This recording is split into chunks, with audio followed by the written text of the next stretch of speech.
Welcome to the Extra Mile podcast for bar exam takers. There are no traffic jams along the extra mile when you're studying for your bar exam. And now your hosts, Jackson Mummy and Megan Saya from Celebration Bar Review. Hey everybody, welcome to episode 329 of the Extra Mile podcast for bar exam takers. This is Jackson. Glad to have you with us. We've just completed the wild October 5th and 6th Plan B exams and getting ready for finally Florida coming up on Tuesday, October 13th. My co-host Megan Saya is going to join me in a few minutes. We're going to talk about what happened in Monday and Tuesday's exams and what we expect coming up for next week in Florida, and just breaking down all of the news around the bar exam world this week. If this is your first time on the podcast with us, welcome. We're glad to have you with us. We come to you typically on the weekends, but we've been trying to push these episodes up just a bit because of the timing of the exams. But we produce these podcasts every week to talk about what's new in the bar exam world. And we produce the podcasts in video and audio format. So if you'd like to watch today's episode, you can go to celebrationbarreview.com/329 or find us on YouTube. And if you'd like to listen to the podcast, you can do that now on Apple Podcasts, on iHeartRadio, radio.com, Spotify, and even on Amazon Podcasts. So lots of different places to get your podcast information. Make sure you subscribe so you don't miss out on any of the information. Before we jump into the specifics of our discussion looking at the exams, I want to update you on a couple of things we learned after we finished recording this week's episode. We've gotten a bit more information about the performance tests, both in the Plan B test jurisdictions, the multi-state performance test, and in California's performance test.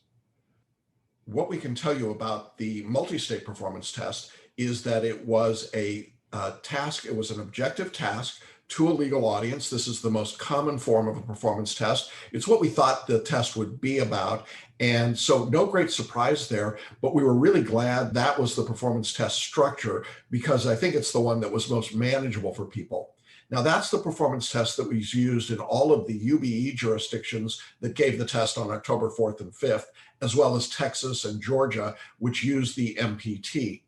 In California, we also had an objective task to a legal audience. We had a memorandum to be written to the partner having to do with actual and apparent authority of a child who gets online and overspends his limits and whether or not he can actually use mom's credit card up to the high limits. So an interesting question drawn probably from the real world.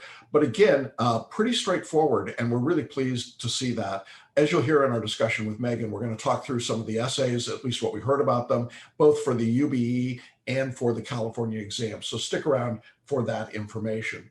Now, of course, we do have the Florida exam coming up on Tuesday, the 13th, and we will tell you a little bit more about that and what we think is going to be happening there and about the logistics and how the exam went. Also know that we've got a lot of you joining us on the podcast who are now planning on taking your exams in 2021. And I want to take a moment to just invite you to a special free training webinar. It's titled, Now is the Best Time to Take Your Bar Exam, How to Avoid the Crowds and the Fear. And it's really been a valuable experience for people that have gone through it. It's completely free. It takes about an hour, and we finish up at the end with a live Q&A. So it's an opportunity to ask questions about a particular strategy that we are really promoting and thinking that you should be following. In fact, many of our students in 2020 followed it, and we have had some early successes as results came out in the July exams. So we really would love to have you join us for this free webinar. We're going to look at why this is the best time to be taking the bar exam. Now, to register for this free training, you just need to click on the link. If you're watching our video, there is a link at the bottom of the page. If you're on the audio podcast, you'll see in the show notes a link there, and you can sign up and check out the free training webinar. Or if you want more information about the webinar, you can go to celebrationbarreview.com/now. So hope to see you on that webinar and look forward to showing you why now is the best time to take the bar exam. Of course, now is the time to take the Florida exam, and last week was the time to take the Plan B test, and it was a wild and crazy week, as so many of them have been. And so really want to encourage you to stick around here. Megan and I are going to break down all that news, and let's go ahead and jump right into it. I guess we should just sort of jump into it and update everybody on what's going on around the world in bar exams. So Megan, you want to kick us off? Yeah, so we finally got through the October 5th and 6th exam. So that was the UBE Plan B exam, as well as California and Texas and Georgia doing their online exams. Very exciting that we made it through. I know, congratulations if anyone's on this call today who just finished. I would actually suggest that you hop off and go take a nap or have a yummy snack. But congratulations if you're listening to this and you just finished your exam. So that leaves us with Florida. That's all we've got left in 2020 with the myriad of tests and all the different permutations of how the bar exam has looked since, July and up through October. It's been a really crazy season, but we are done with most of them now. So Jackson, do you want to talk a little bit about, we've heard trickles coming in about what the essay subjects were from some of these jurisdictions. If you want to talk a little bit, in California specifically, we had 5 essay questions there. And it's interesting because this year, since there were not physical papers with the questions on them, all we get are sort of the people giving their own takes, right, on what the subjects were. And what's funny is that while there's general agreement about some of the topics, some of them you hear a little bit of different takes on them, if you will. Yeah, and I may not be getting this all right because I'm looking at a different sheet of paper, I think, than what I may have had earlier. But here's some of what we've heard. And Megan, feel free to correct me and jump in here if I'm missing things. We heard there was a real property essay. I did think that was a pretty high likelihood, so I'm going to take credit for that one. We heard also that there was a remedies essay that was in contracts, it sounded like, but I'm not sure of that. I'm not 100% sure of that. I didn't think remedies would be tested particularly. I didn't think it was high likelihood, but it was on the exam. What I can't tell is what the remedies were in, whether they were in contracts or property. It was not clear to me. A third essay was in criminal law. I did think this one was likely as well. So, this is just, straight up, I want to say, was it a burglary maybe? I can't remember what the crime was. Do you remember? I don't know. I haven't seen the questions. Yeah, I haven't seen it either. I'm just going based on what people have said to me. So again, could be wrong there. The next essay apparently was in corporations. So we thought in the broad category of business associations, it wasn't terribly likely to be on the exam. That was wrong. Apparently there was a corporations question. I don't know anything about it, just that it was in corporations. And then the last exam, at least if I'm counting this correctly, was in professional responsibility. I thought this was very likely, and it was, in fact, on the exam. So, a couple of surprises. I think maybe corporations and remedies seemed a bit surprising. Other than that, I think pretty much the way we had seen the exam coming.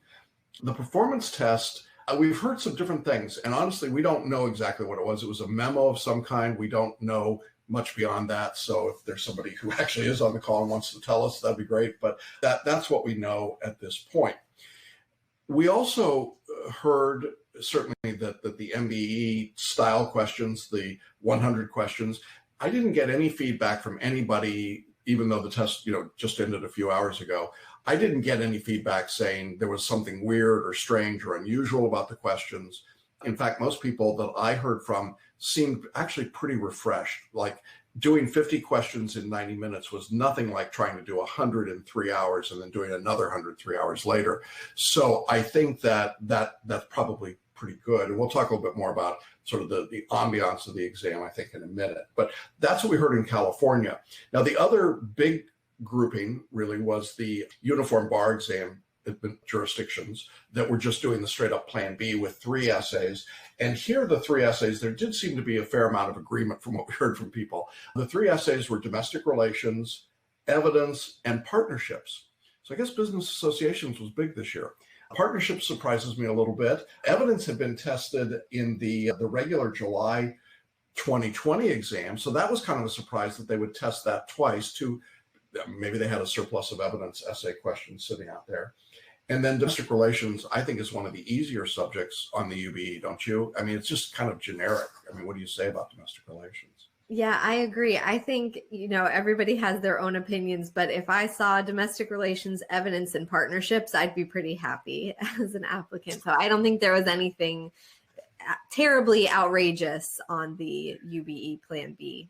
Yeah, and whatever the performance test was must have been pretty unremarkable because nobody really commented about it. So I don't know that there was a whole lot to say there. Then we had the Texas exam, of course, with, oh my God, craziness, P&E and 12 essays and MPT and the 100 multiple choice. And I honestly think the Texas students are just so tired they didn't even want to talk about it. So we may have more information for you later, but that test apparently went, as well as a super long 2 days could go. And then in Georgia, we had the 3 essays instead of 4, 30 minutes each instead of 45 minutes. And I will say, I did hear from some people who struggled with the 30 minutes, that it just was hard for them to make that switch out of the 45-minute writing to 30-minute writing, and some difficulty. They got a 90-minute period to write 3 essays.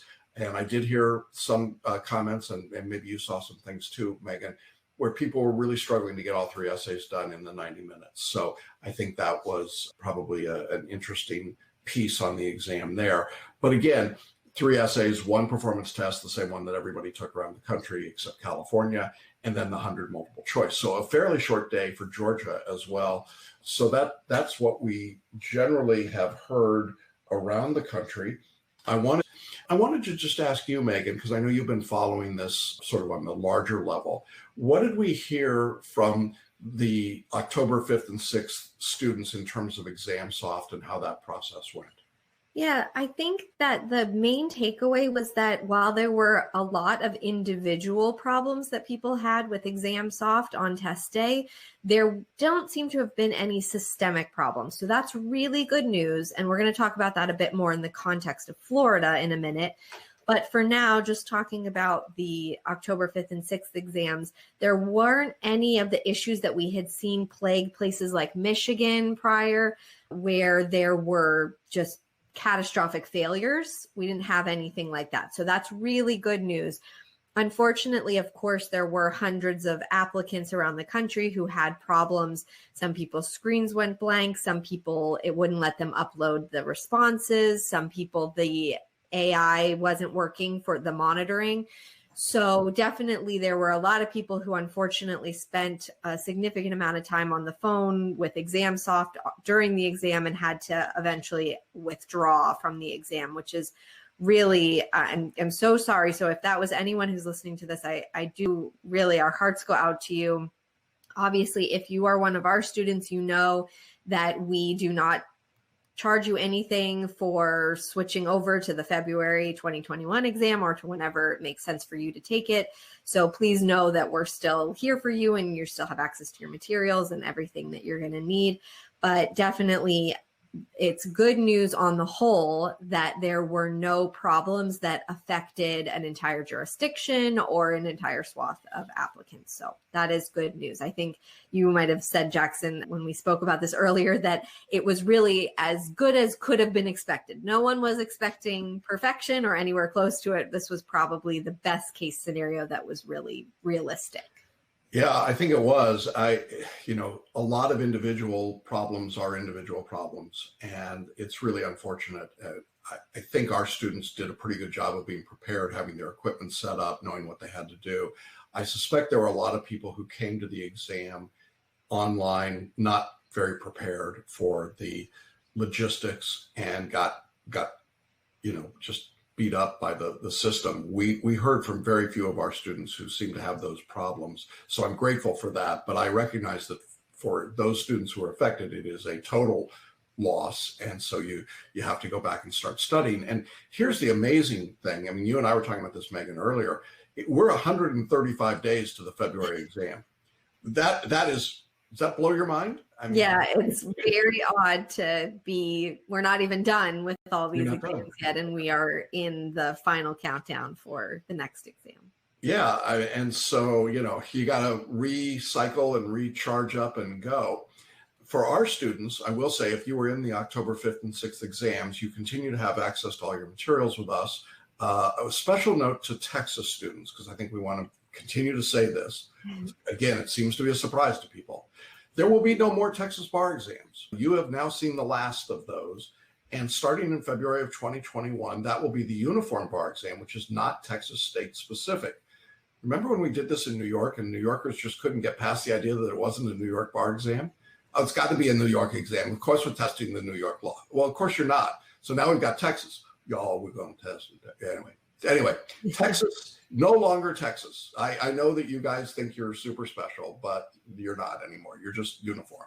So if you were in the Texas bar exam course with us, we have automatically switched you today to the uniform bar exam. So when you go to try and sign on to your Texas course, it won't be there. Please don't send us an email. Just go to the uniform bar exam. And that's what you need to study, because that's the test you're going to be taking, which means you can throw out all your Texas books. I know you're excited about that, aren't you, Megan?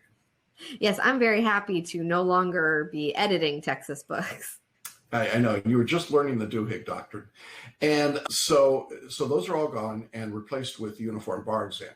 So just be aware of that. We have done a number of videos talking about the switch to the UBE. It's a good switch. I think, a 2-day exam, an easier exam, a non-state specific exam. The scoring will still be a required score of 270 on the UBE scale. It's higher than New York at 266, but not as high as California. So I think that, it's a reasonable test to take. And you can waive your UBE score in from another jurisdiction, which is really the great part. So you could have taken the New Mexico or the Alabama UBE or the New York UBE. And if you get a 270 or better, even this year in 2020, you could waive into Texas because they're switching over. So I think that's good news. And, I feel pretty good about that. Great. All right. So now let's turn to Florida, because I know that is on the forefront of many of your minds. That's the exam that is coming up next week after much anticipation, many date changes. I think Florida students have maybe been jerked around more than any other jurisdiction, which is saying something in a session where everyone's been jerked around. So Florida, let's talk about you. So the Florida Board of Bar Examiners did announce their backup plans. I'm going to go over these really quickly, but note that ExamSoft seemed to have gone fairly well this last week. And so yesterday and the day before, gosh, it feels like a month ago. So because of that, we don't anticipate they're going to use the backup plans, but here's what they are just in case. So the first backup would be to use LSAC's online testing platform. And the exam would be exactly the same as if it were given via ExamSoft. It's just the difference is the LSAC does the LSAT. So they've been giving the LSAT with coronavirus, they've been giving it online. So it's that platform that they feel a little bit more confident in it working. And then the second backup plan, if for some reason they felt like that wasn't feasible or wasn't going to work, would be to switch to an open book email exam. That's like what Indiana did.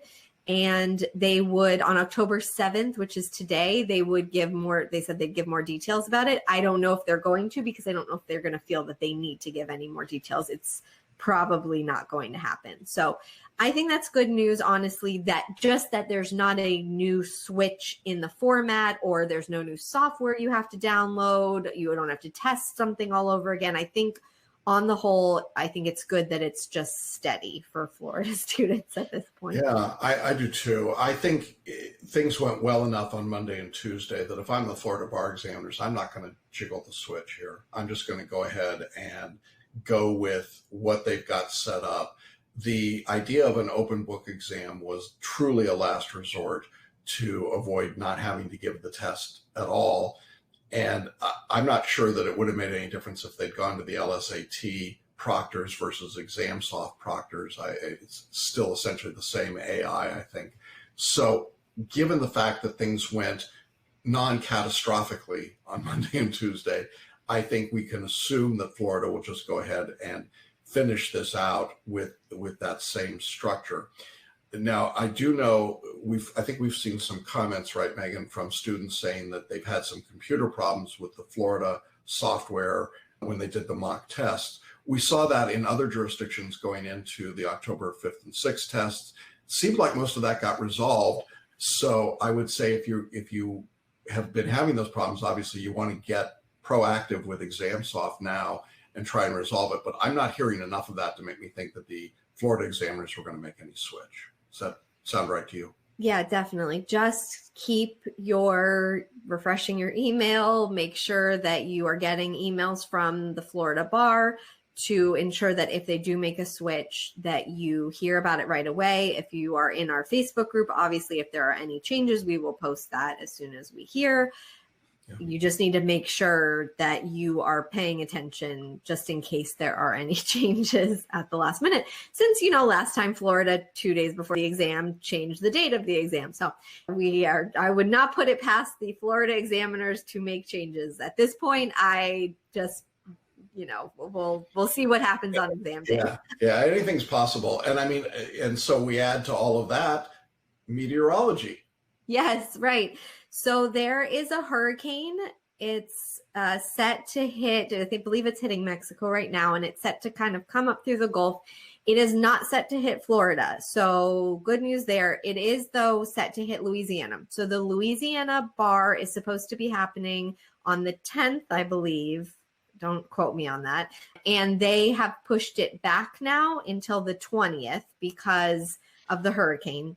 So we don't have any Louisiana bar students. However, if you are planning on taking the Florida bar and you're planning on staying in Louisiana, Alabama, Mississippi to take the bar, some parts of Texas as well, if you're in Eastern Texas, you should be thinking at least about whether you need to find an alternate place, if you need to get out and find another place to take the bar. Obviously, you're going to need to have reliable internet service. And so if you live in a place that's going to get hit by the hurricane potentially, and you may lose power, things like that, and you don't know when it's going to be restored again, it's just a heads up. Unfortunately, we've never had bar season be the same time as hurricane season. So this is kind of a new situation here.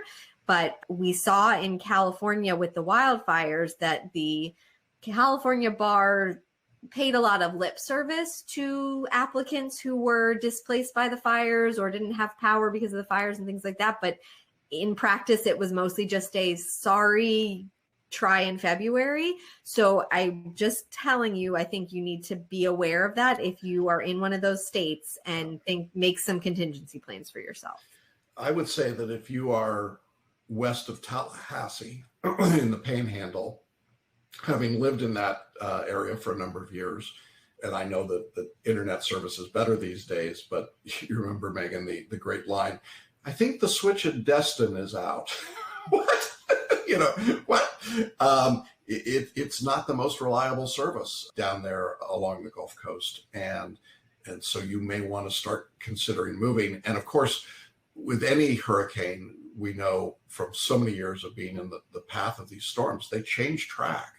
And they change quickly. And this storm just popped up basically again.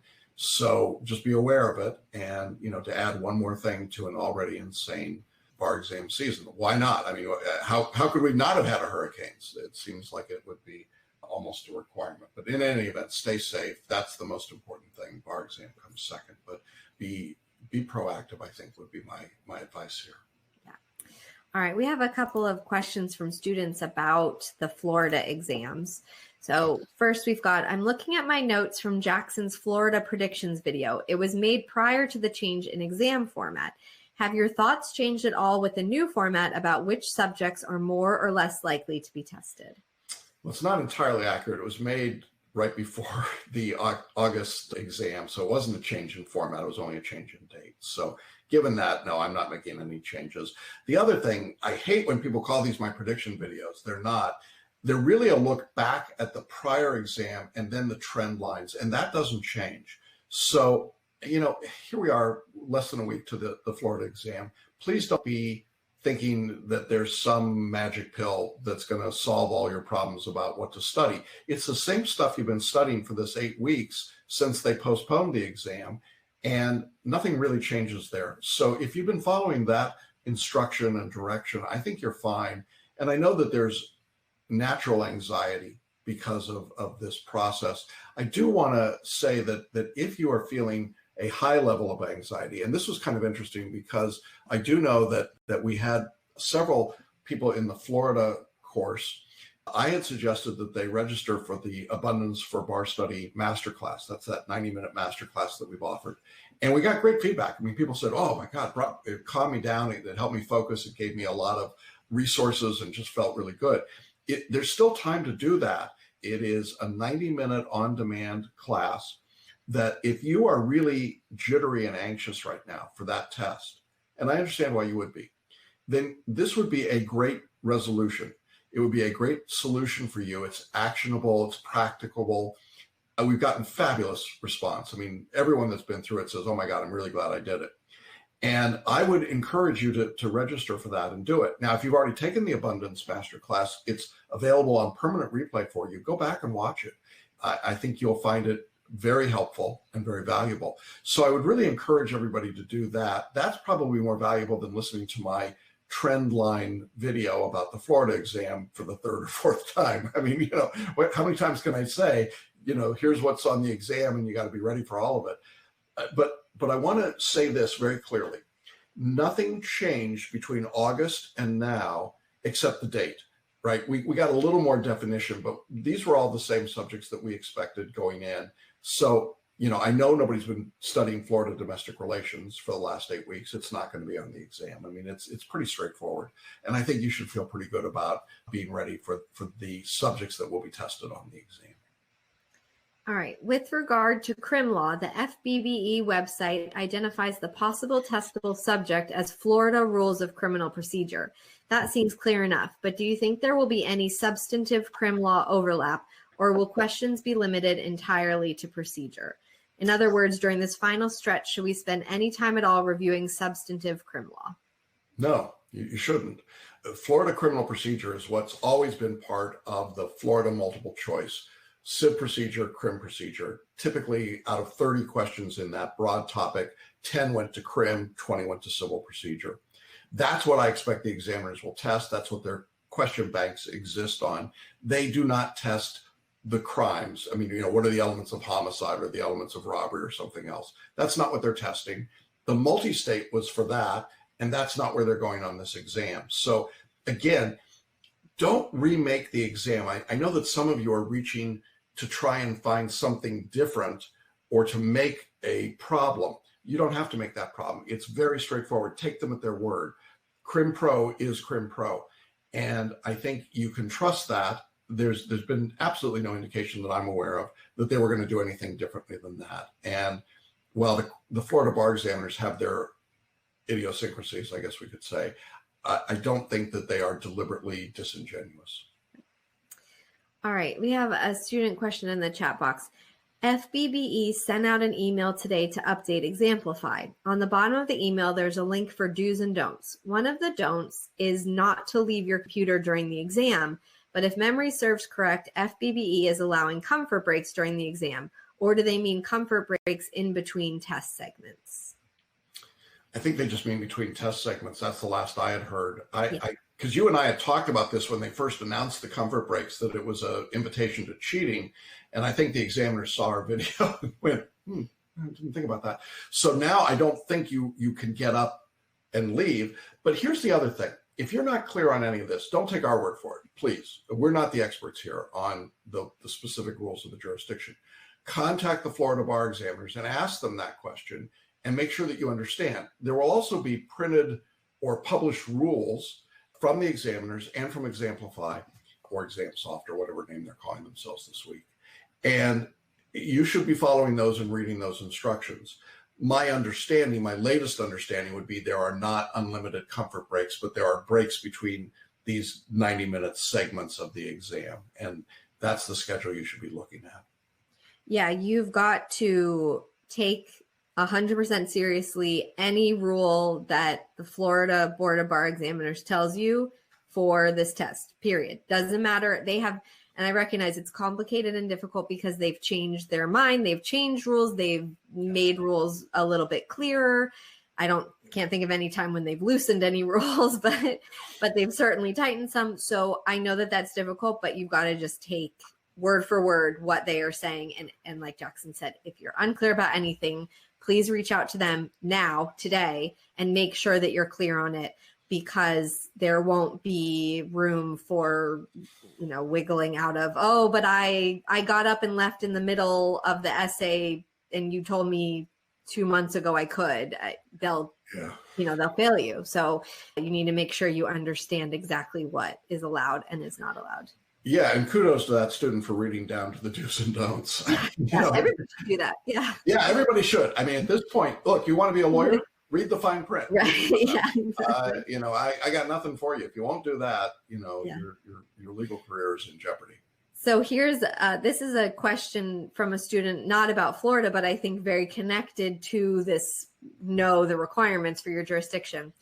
I had to make the last minute decision to transfer my October 2020 Texas bar exam to February 2021. The reason for doing this was twofold. One was your webinar on Wednesday, which alerted me to some issues I might have to face during the online exam. So I tried to validate what you'd mentioned by taking the full mock exam, and bingo, your analysis was spot on. Then second, since the Texas bar exam, as per the instructions, did not allow an additional screen, I didn't know that at the time I opted for the online exam. And the hectic schedule of day 2 of the exam, I decided to switch over.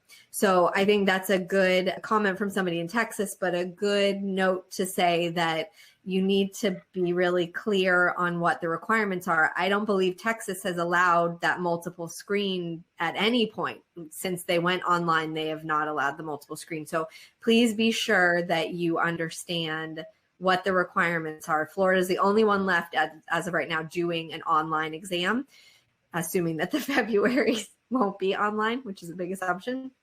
But I think if you are in Florida, please, please, please read the do's and don'ts, read the FAQs, make sure that you really understand what's being required of you on this online exam, because it's on you. And if you get flagged, then it's too late. In many cases, it will be too late by that point to remedy it. So please check, make sure. Yeah, good advice. All right. And then one last question from the chat box, and this is about the exams that happened yesterday. In Georgia, with 100 MBE questions, any idea what the passing score would be on those? Well, we talked about it last week with the scaling. We don't know any more than that. We expect that there will be some scaling added to your raw score. You'll still need a 270. That's the number that Georgia's going to work from. I think they'll just take your actual score from the 2 days and double it, because it was 3 essays. I don't know. They're going to 50% of your score will come from the written part, 50% from the multiple choice. I still think you probably needed to get about 60 raw questions correct out of 100, but we don't know, and nobody's published it, and nobody else has published their scores either, or their results, or their methodology. Now, over the next couple of months, we'll start to get some methodology, and obviously we'll see results reported from some states. I think we're not going to see California results until when? January of 2021? January 29th. Yeah, end of January. So 3 weeks before February. I think, and this is a question I've gotten a lot this week. This has really been interesting. I've gotten a lot of people contacting me saying, I took the exams on Monday and Tuesday. These are not our students, but people that took the exams and said, it didn't go well for me. I mean, I know it didn't go well. What do I do? And the answer is register now for the February 2021 exam in your state and start studying now. I mean, if you really don't think you did well on Monday and Tuesday, you aren't going to have the ability to wait and get your results in any jurisdiction, I think, and still have the time you need to study for the February exam. It's absolutely the case in California. I would say it would be the case in New York, and certainly in Florida. The test, I think they said, end of November, early December, they'd get their results out. That was their goal, if memory serves. That's, again, not really enough time to get ready. So, I think people are going to have to make decisions faster, and they're going to have to decide what they want to do. So I know I've got calls set up with people, today and tomorrow, and who sat for the exam earlier this week and just said, I know things didn't go well, and I'm going to just reload for February. And that's probably a wise idea if you really think you had a problem. So Jackson, we've got about 15 minutes left, and I don't know if this will take that long, but we've got some of these comments that students gave us over the last couple weeks about what their biggest challenge is with this odd season. And I'd love to, we didn't get to all of them last time, and I would love to talk about some And even one of them is Florida specific. So I had kind of saved it Okay. for this week. But Right. I think definitely it's worth for these Florida students. You're almost there. You're right at the finish line. I want to talk about some of these to recognize and acknowledge too that however you're feeling right now about the exam, you're not the only one feeling that way. And kind of how do we deal with it, right? And what do we do to push past it? So the first student said, I'm nervous about not being able to read the essays and let alone follow the steps you taught because of issues with the software. There seem to be a lot of challenges still with the technology. Can I highlight, very small font, cutting and pasting, the window where it's located being enlarged, having to scroll back and forth? It makes me cringe to leave any points on the table when I know I can do it if it's not online. Yeah, I empathize with that as a nearly blind guy. It is a challenge for sure. But I think part of what this test is about is testing your emotional equilibrium. Just being relaxed and doing the things that we've taught you to do in the writing style, not worrying about getting all the points, but being focused on where the disputes are and writing about those. Writing in small segments of 3 paragraphs each, fact, law, application, is the key to being successful on these essays. We see it over and over and over again. I know, Megan, that you've been teaching the personal writing workshop. We didn't announce this earlier, but you're back in business. We've got the personal writing workshop for anyone that wants to do that with you. That's the 2 calls with you to have the opportunity to learn a little bit more about writing going forward. But the basics of the writing don't change. No matter what the format online is, the basics stay the same. You headline, you write 3 paragraphs, you go to the next topic, and you do the same thing. Don't make this more complicated than you have to on the Florida exam or any exam. Just doing the same thing repeatedly is what it takes to be successful here. And don't get so caught up. I mean, we were talking earlier about reading in detail for all the directions, which you do need to do. But once you've done that, don't be so fixated on the technology and the logistics that you lose sight of the real task here, which is to demonstrate your competence. And I think in talking to people yesterday and today who went through the October 5th and 6th exams, most of them felt pretty good about it. I mean, we got several comments with people who emailed us and said, it was oddly calming. I was at home. I had a comfortable chair. I was in a familiar setting. I didn't have to drive. I didn't have to go sit in the room. I didn't have to talk to other people. And so while there were some different things with logistics, there were also some really wonderful things. I slept in my own bed. I got to eat in my own kitchen. And I think, if you look at I'm not trying to be Mary Poppins here, but if you look at the positives, there are a lot of positives to online at-home exams. And I would focus more on that than on the negatives. Yeah. You want to add to that? Yeah, I think what's really interesting, I told you this, Jackson, on the first day of the October 5th and 6th exams. What's funny is that the biggest, sort of affecting the most people problem that happened was in California at their in-person site. They were really late getting going and getting people registered. And so I saw photos from it, hundreds of people standing around in this hotel lobby thing. It actually looked, I'm not sure where it was, but it looked like where I took the California bar at this hotel. And you had all these people standing around in this sort of waiting atrium outside of the room because they weren't able, for whatever reason, to get people registered and in and seated. And so you had people mingling really close together, and some people wearing masks and some people not, and just all these kind of. And so it was very interesting to me that when all was said and done, the really hardest hit section for the logistics was actually the in-person exam, right? So I think it's just, there are some real, I think you're dead on that. There are some real benefits to doing the online test.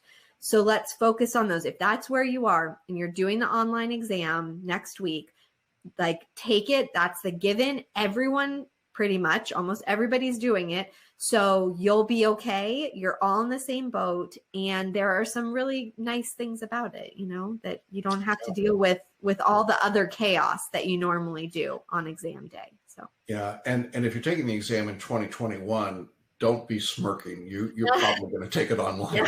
Yeah. So I don't think we're going to in-person exams. Yeah, I'm not sure that, we've been saying since about March of 2020, we've been saying, I'm not sure that 2021 is some magic pill of surprise.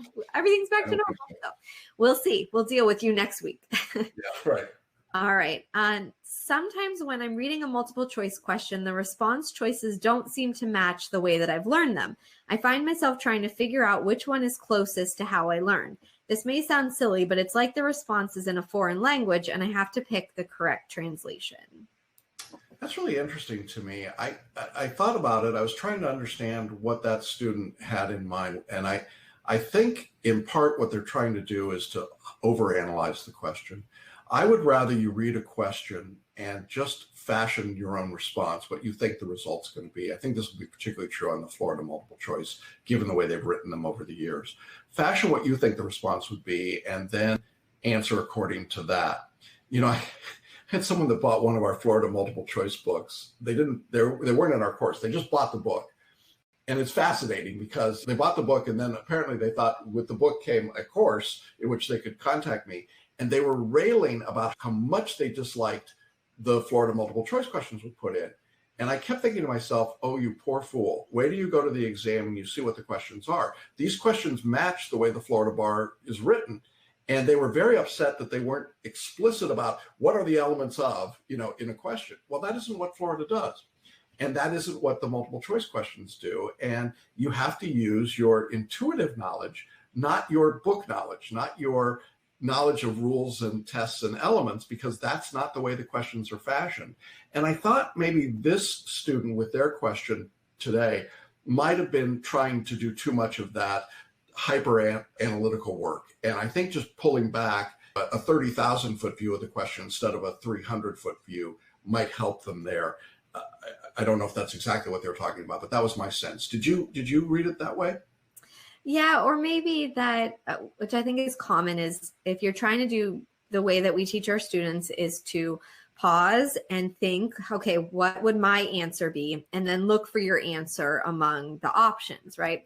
And I think sometimes it can throw students off, understandably, that the way that you conceived of it, it might not look exactly that way. So I think the most common example of this is if you think that it's going to be plaintiff wins because X happened. And instead, the correct answer is defendant loses because of X. And so that can trip people up, I think, oftentimes because you're looking for plaintiff wins. So don't get yourself so sort of tied in that you forget that, oh, plaintiff wins and defendant loses might mean the same thing, right? Yeah. So that's really good. Yeah. Sometimes that can happen. It's very understandable, but so hold that with, an open hand, a bit of understanding. The examiners may not, especially in Florida, the examiners may not have written this in the way that I would write it, but is the meaning the same? The meaning is what's important, not the exact language matching. It's the meaning. Does this outcome match the outcome that I came up with for the same reason that I came up with? That's what you're looking for. So definitely don't let that. Yeah. Okay, folks. So you just heard wisdom there. I just got posterized. Okay. Because she's right. That's exactly what's going on. That's a great answer. Okay. Go ahead. All right. And then our last one, which I think probably a lot of people are feeling this in Florida right now. This person's biggest challenge is anxiety over the fact that all my months of work could be moot because the Florida Board of Bar Examiners will cancel 2 days out again, and saying that I'm just feeling frightened. Like it's kind of, a little bit of PTSD, like where they sort of fool me once, fool me twice. I will say we saw a lot of this last weekend. You and I both had, it was one of the busiest weekends of coaching that I've done in years. And I know it was for you too, with a lot of people in that sort of PTSD mode on Saturday and Sunday before the Monday, Tuesday exams, just afraid that something was going to go wrong and blow up. And of course, we've been talking for months and months and months about all of the uncertainty around this exam. And, now you and I could kind of take a breath last night. I mean, last night as the California people finally finished, I was like, it was late here in the East. I was like, oh my God, thank God it's over. And yet we've still got one more to go in Florida.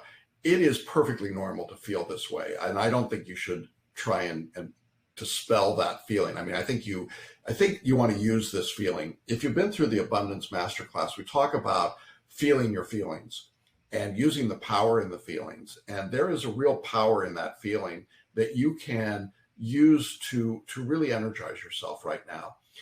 Don't push the feeling away. Don't try to shut it down. It's legitimate. You're right to have been freaked out by everything that's happened. I think you'd be crazy not to have been freaked out by everything that's happened this year. And yet, I think if you embrace it and feel it and use it, it's better. I just completed an interview today with a successful student of ours who took the Alabama UBE exam. And it's a great story. You're going to love it when it comes out. She was 8 months pregnant with her second child. She had a 4-year-old at home. It was her 6th time taking the exam. They had just moved into a new house, and it's COVID, right? All of this.